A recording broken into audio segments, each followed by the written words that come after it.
సర్కార్ బడ్ అంటే పాత బంగుల పలిగిన తలుపులు ఇరిగిన కిటికీలు ఎలగని బుగ్గలు తిరగని ఫ్యాన్లు సార్లుంటే పోరలుండరు పోరలుంటే సార్లుండరు ఒకళ్ళ అందరున్నా సౌలతులుండయి ఆడుకుంటానికి జాగా ఉన్నా ఆడిపిచ్చే తీరువాటం ఉండదు వచ్చినమా పాఠాలు చెప్పినమా అన్నట్టు సార్లు పోయినమా పాఠాలు ఇన్నమా అన్నట్టు పోరలుంటారు అంతటా అట్లనే ఉంటాయని కాదు ఆడాడ గిసొంటి ఇస్కులు సుతుంటాయి ఇటు ఇల్లు ఎక్సర్సైజ్ చేస్తున్నారు వీళ్ళేమో యోగాసనాలు వేస్తున్నారు ఇటు ఈ తమ్ముడు అటు ఆ షెల్లమ్మ వెయిట్ లిఫ్టింగ్ చేస్తున్నారు వీళ్ళంతా నిర్మల్ జిల్లా మస్కాపూర్ సర్కార్ బడి పిల్లలే ఆటల్లా రువ్వడి చూపిస్తున్నారు మనోళ్ళు పోటీలకు పోయిర్రా అంటే పక్క బిల్లలు రావాల్సిందే.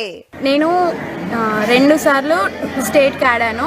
అందరూ staff room sirs and HM sir and PT sir అందరూ కోఆపరేట్ చేస్తున్నారు. ఎస్జిఎఫ్లో బ్రాంజ్ మెడల్ వచ్చింది. ఇంకా నెక్స్ట్ ఒలింపిక్స్ ఇండియా తరఫున ఆడాలని కోరుకుంటున్నాను. అగనట సీదా ఒలింపిక్స్ కే సూటు పెట్టింది షెల్లమ్మ. మస్కాపూర్ బడంటే ఆటలకు పేరు పోయింది. వెనకటి నుంచి అంతే ఈడ చదివినోళ్ళు చాలా మంది జిల్లా రాష్ట్ర స్థాయి పోటీల్లో బిల్లలు కొట్టినోళ్లే. సర్కార్ చేసిన సౌలతులు కాదుల్లో వస్తువులన్నీ విలేజ్ డెవలప్మెంట్ కమిటీలు కొనిచ్చిండ్రు. మా గ్రామస్థ వీడియోస్ వాళ్ళు కొంత ఎక్విప్మెంట్ ని సమకూర్చారు. దాంతో మేము పిల్లల్ని ప్రాక్టీస్ చేస్తే డైలీ పిల్లలు ప్రాక్టీస్ చేయడం వల్ల గత నెల జరిగిన రాష్ట్ర స్థాయి పోటీల్లో 9 పథకాలను సాధించడం జరిగింది. పిల్లలు వాళ్ళు చదువుతో పాటు ఆటలలో కూడా ముందు ఉన్నారు. చాలా ఇప్పుడు గోల్డ్ మెడల్లో ఒక గోల్డ్ మెడల్ రావడం జరిగింది, 6 సిల్వర్ మెడల్, 2 బ్రాంజ్ మెడల్ రావడం జరిగింది. ఒక బంగారు బిల్ల, 6 వెండి బిల్లలు, 2 కంచు బిల్లలు పట్టుకొచ్చిండ్రట. యోగాల సుత రాష్ట్ర స్థాయిలో సెకండ్ వచ్చిండ్రంటే చూడుర్రిగా.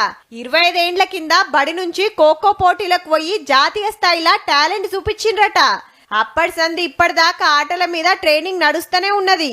దినం పొద్దుగాల బడి చాలుగాక ముందు గంట సేపు, మళ్ళా బడైనాక గంట ప్రాక్టీస్ చేస్తారట.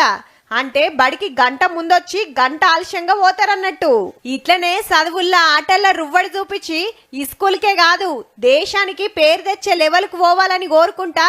ఆల్ ది బెస్ట్ పిల్లలు.